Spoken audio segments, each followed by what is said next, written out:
Bismillahirrahmanirrahim. Assalamualaikum warahmatullahi wabarakatuh. Alhamdulillahirrahmanirrahim. Wassalatu wassalamu ala rasulillah. Sayyidina Muhammad wa ala alihi wasallam.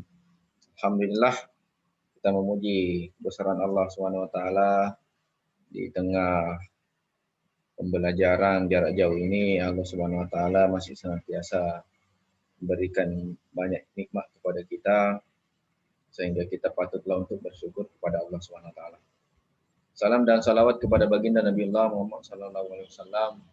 Semoga di akhirat nanti kita mendapat pengakuan dari Rasulullah SAW sebagai umatnya. Amin ya rabbal alamin.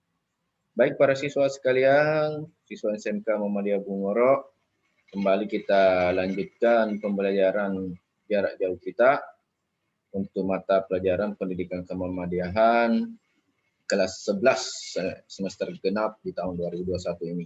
Masih di bab 1 kepribadian Muhammadiyah.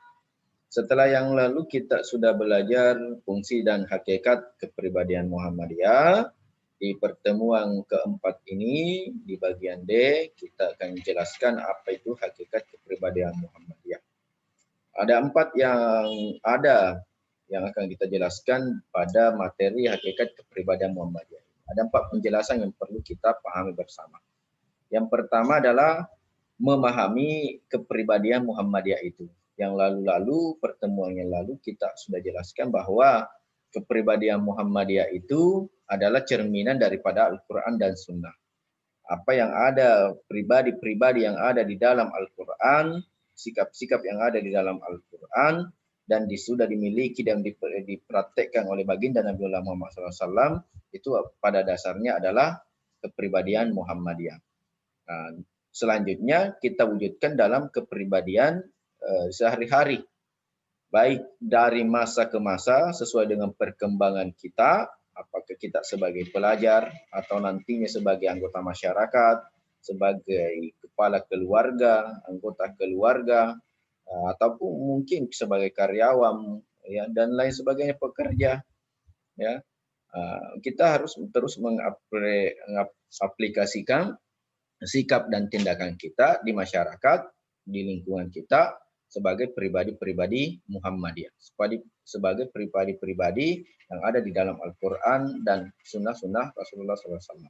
Itulah dalam memahami kepribadian Muhammadiyah. Selanjutnya setelah kita berkepribadian Muhammadiyah, tentunya kita harus memahami Muhammadiyah itu sendiri. Yang dimaksud dengan memahami Muhammadiyah itu adalah gerakan dakwanya yang tidak boleh kita lupakan. Bahwa Muhammadiyah itu gerakannya adalah dakwah Islam. Dakwah Islam beramar ma'ruf, nahi mungkar. Kita harus menjunjung tinggi agama kita harus menegakkan prinsip di dalam agama kita, ya, agar masyarakat Islam itu menjadi masyarakat yang utama. Karena dia inna dina indallahil Islam. Ya, yang kedua adalah masyarakat yang adil. Ini semua merasakan perlindungan yang sama, perlakuan yang sama, dan hak yang sama. Dan yang paling penting daripada bermuhammadiyah, berdakwah Islam amar ma'ruf itu adalah sebagai masyarakat kita makmur dan diridhoi oleh Allah SWT. Makmur diridhoi oleh Allah SWT. Makmur tapi tak mendapat ridho dari Allah SWT, seperti tidak mendapat sebuah pengakuan dari Allah SWT. Nah, itu dalam memahami Muhammadiyah ya, amar ma'ruf nahi mungkar. Yang ketiga dari penjelasan hakikat kepribadian Muhammadiyah itu adalah sebuah pertanyaan yang kita bisa jawab, yaitu kepada siapa kepribadian Muhammadiyah diberikan. Ya, kepribadian Muhammadiyah ini diberikan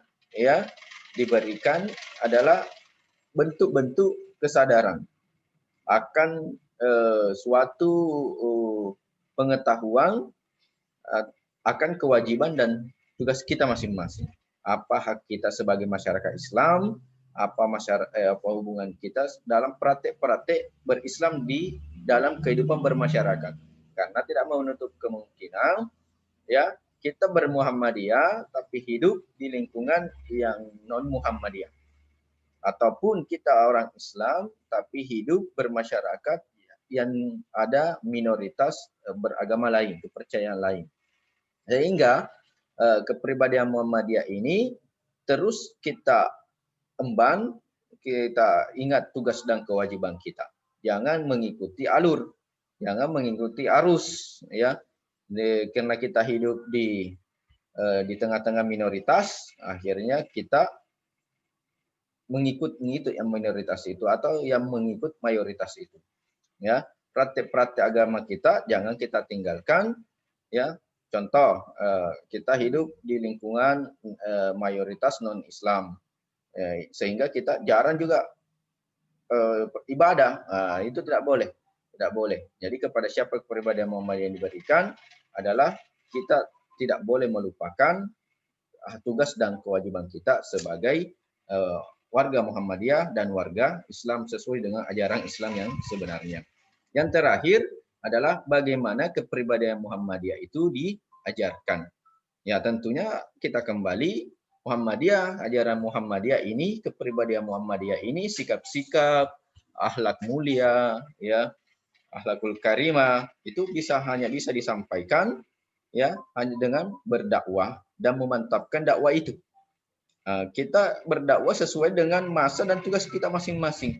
Kalau kita masih pelajar, ya kita berdakwah sesama pelajar. Kita berdakwah, kita seumuran pemuda-pemudi, kita berdakwah dengan sesama pemuda dan pemudi. Kita berdakwah dengan orang tua, ya kita seumuran dengan orang tua, kita berdakwah dengan orang tua. Dan kita berada di lingkungan keluarga, kita berdakwah di lingkungan keluarga. Jadi inti daripada bagaimana kepribadian Muhammadiyah diajarkan ini adalah bagaimana kita terus berdakwah sesuai dengan koridor atau asas-asas yang ada di masyarakat.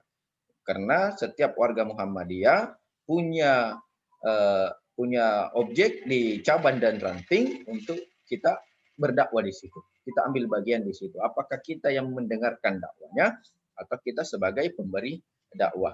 Itulah materi untuk pertemuan keempat ini. Lebih dan kurangnya mohon dimaafkan. Billahi fisabilil haq wastabiqul khairat. Assalamualaikum warahmatullahi wabarakatuh.